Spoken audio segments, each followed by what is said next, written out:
জুলাই গণঅভ্যুত্থানে অংশগ্রহণকারী যোদ্ধাদের আইনি সুরক্ষা দিতে জুলাই গণঅভ্যুত্থানের দায়মুক্তি আইন অনুমোদন করেছে উপদেষ্টা পরিষদ।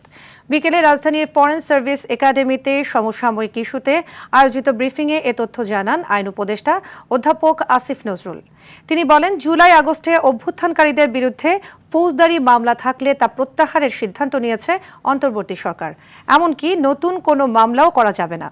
গণভোট ও সংস্কার ইস্যুতে তিনি বলেন, গণঅভ্যুত্থানের অন্যতম প্রত্যাশা সংস্কার।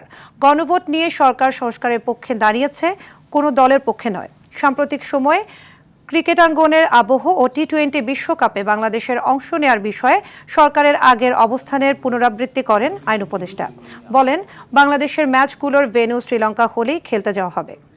অলরেডি যদি কোনো মামলা হয়ে থাকে, জুলাই